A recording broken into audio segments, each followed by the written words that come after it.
আমরা কিন্তু হারিনি, আমাদের 100 সিট জোর করে লুট করা হয়েছে। নজিরবিহীন সাংবিধানিক সংকটের মুখে ভারতের পশ্চিমবঙ্গ রাজ্য। বিধানসভা নির্বাচনে ভারতীয় জনতা পার্টির কাছে বড় ব্যবধানে হেরেও পদত্যাগ করতে অস্বীকৃতি জানিয়েছে তৃণমূল কংগ্রেস নেত্রী মমতা বন্দ্যোপাধ্যায়। নিজের কেন্দ্র ভবানীপুরেও পরাজিত এই নেত্রীর এমন অনড় অবস্থানে রাজ্যে এখন রাষ্ট্রপতি শাসন জারির তীব্র সম্ভাবনা তৈরি হয়েছে। সোমবার ঘোষিত ফলাফলে পশ্চিমবঙ্গে বিজেপি ভূমিধ্বস জয় পেলেও মঙ্গলবার সংবাদ সম্মেলনে সাফ জানিয়ে দেন মমতা যে তিনি পদত্যাগ করবেন না। নির্বাচনে কারচুপির অভিযোগ তুলে তিনি বলেন, আমরা হারিনি, আমি পদত্যাগ করব না।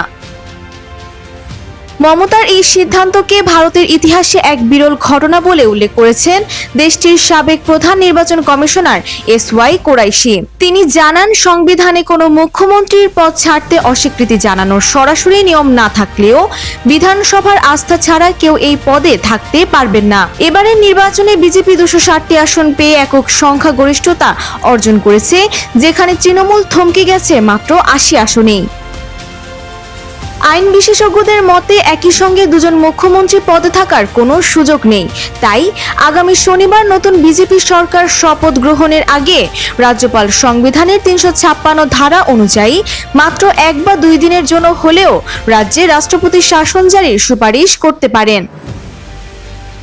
কলকাতা হাইকোর্টের আইনজীবীরা বলছেন, স্বাধীনতার পর ভারতের ইতিহাসে এমন সাংবিধানিক বিশৃঙ্খলা আর কখনো দেখা যায়নি। এখন সব নজর রাজ্যপালের দিকে। তিনি বিদায়ী মুখ্যমন্ত্রীকে বরখাস্ত করে বিজেপিকে সরকার গঠনের আমন্ত্রণ জানান কিনা।